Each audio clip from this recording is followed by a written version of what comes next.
ضرورت اور زمانے کے تقاضوں کو پورا نہیں کرتی۔ اس دور کے تقاضوں کو جو پورا کرنے والی کتاب ہے وہ کتاب العزائم قرآن مجید فرقان حمید ہے، جس میں اللہ تعالیٰ جل وعلا نے التجائیں بھی رکھی، اور وہ التجائیں کیا ہیں؟ بار بار ہم جو قرآن مجید میں پڑھتے ہیں ربنا ربنا ربنا، اس لفظ سے جتنی بھی جو آیات شروع ہوتی ہیں وہ ساری کی ساری التجائیں ہیں، دعائیں ہیں، جو کبھی انبیاء علیہ السلام کی ہیں، کبھی جو ہے وہ اللہ تعالیٰ بندوں کو سکھاتا ہے کہ تم اس انداز سے میری بارگاہ کی طرف بڑھنے کا اہتمام کرو، اور کبھی اس میں اصول بیان کیے گئے کہ زندگی جو ہے وہ کیسے گزارنی ہے، حرام سے بچنا ہے، حلال کی طرف جانا ہے، اور کبھی نرمی کے پہلو کے جس سے بندے کا جو باطن ہے اس کی اصلاح ہو سکے اور معاملات کی درستگی کا اہتمام ہو سکے۔ تو یہ تینوں چیزیں رب ذوالجلال جل وعلا نے قرآن مجید فرقان حمید کے اندر رکھی ہیں۔ اب عزیز دوستو، انسان کی زندگی جو ہے وہ دو پہلوؤں پر مشتمل ہے، ایک ہے فکر، نظریہ، خیال، اور ایک ہے عمل۔ یہ دو پہلو ہیں جو انسان کی زندگی کے اندر پائے جاتے ہیں۔ رب ذوالجلال جل وعلا نے قرآن مجید فرقان حمید کی صورت میں جو نظام عطا فرمایا ہے، اس کے اندر ان دونوں کی اصلاح کا سلسلہ موجود ہے، اور ان دونوں کے لحاظ سے درستگی کا پہلو موجود ہے۔ یعنی کہ یہ جو فکر، اس سے پھر آگے نظریہ بننا، اور عمل کی بنیاد سے لے کر عمل میں استقامت تک کا جو پہلو ہے، یہ سارے کے سارے پہلو رب تعالیٰ جل وعلا نے انسانی زندگی کے اندر رکھے ہیں۔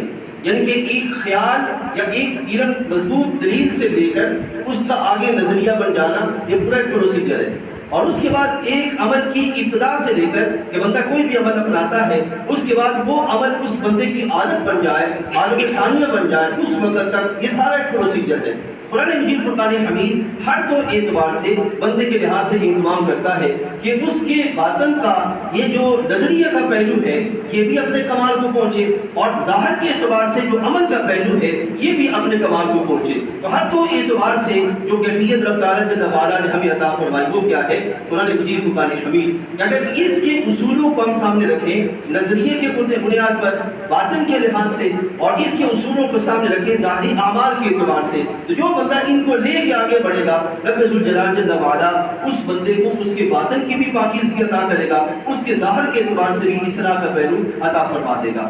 اب معزز حاضرین، یہاں بھی یہ بات سمجھنے کے لائق ہے کہ ایک بندہ دوسرے علوم پڑھتا ہے اور اس کے لحاظ سے ایک بندہ قرآن مجید پڑھتا ہے، تو قرآن مجید فرقان حمید کے اندر کیا ایسا بیان کیا گیا کہ جس کے لحاظ سے یہ پہلو اس کو میسر آتا ہے؟ مزید دوستو، ایک ہے کائنات کے مختلف جو علوم، اس میں بایو ہے، کیمسٹری ہے، فزکس ہے، جتنی بھی چیزیں ہیں، ان چیزوں کا ڈائریکٹ تعلق بندے کی ذات کے لحاظ سے نہیں ہے۔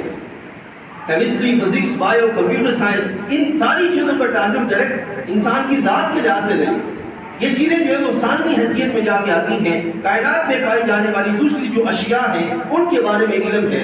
یہ جو ہم دنیا کا لحاظ سے جو اسکول اور کالج یونیورسٹی میں پڑھتے ہیں، لیکن قرآن مجید فرقان حمید یہ کتاب ہے، وہ کتاب ہے جو ڈائریکٹ انسان کے متعلق ہے، یعنی کہ انسانی اصلاح کے لیے، انسانی نصیحت کے لیے، انسانی جو ہے وہ درستگی کے لیے رب تعالیٰ جل وعلا نے نازل فرمائی۔ اب سوچ کے ایک لمحے کے لیے بتائیے، ہدی للمتقین جب قرآن تقویٰ کی بات کرتا ہے تو تقویٰ جو ہے وہ ان دیواروں کا یا ان پنکھوں کا تو نہیں ہے، اس کا تعلق کس کے ساتھ ہے؟ انسان کی اپنی کیفیت کے ساتھ۔ اسی طرح نماز کا حکم دیا جا رہا ہے، زکوٰۃ کا حکم دیا جا رہا ہے، حج کا حکم دیا جا رہا ہے، تو اس ساری چیزوں کا تعلق کس کے ساتھ ہے؟ انسان کی اپنی ذات کے ساتھ۔ اس اعتبار سے عزیز دوستو یاد رکھیے، قرآن مجید فرقان حمید جو علم ہے اس کا تعلق کس کے ساتھ ہے؟ ڈائریکٹ انسان کے ساتھ۔ انسان کو رب تعالیٰ جل وعلا باقاعدہ قرآن مجید کے اندر یہ سکھاتا ہے کہ اے حضرت انسان، یہ سارا جہان رب تعالیٰ جل وعلا نے کس کے لیے پیدا کیا؟ تمہارے لیے، لیکن تمہیں کس لیے پیدا کیا؟ اپنے لیے۔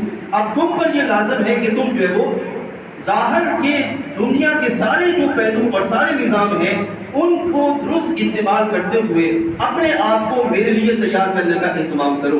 تو وہ کیسے تیاری ہوگی عزیز دوستو؟ وہ تیاری اس طرح ہوگی کہ بندہ جب اسلام کے، قرآن کے اصولوں کو سامنے رکھے گا اور پھر نظام کو ان اصولوں کے مطابق لے کے چلے گا، تو پھر نتیجہ کا نکلے گا کہ بندہ رب تعالیٰ جل وعلا کی بارگاہ میں کامیابی اپنا مقدر بنا لے گا، اور اگر اس سے برعکس نکلے گا تو پھر وہ کامیابی اس کا مقدر نہیں ہوگی۔ اب یہاں پر یہ دیکھیے، میں نے شروع میں موضوع عرض کیا قرآن نور ہے، اب یہاں پر بندے کو نور کیسے ملے گا؟ وہ نور بندے کو میسر کیسے آئے گا؟ قرآن مجید کا نور عزیز دوستو، اس کی کیفیت یہ ہے کہ بندہ جب ایمان لاتا ہے اللہ کے رسول علیہ السلام پر، تو نبی علیہ السلام کے ذریعے رب پر ایمان لانا ہوتا ہے،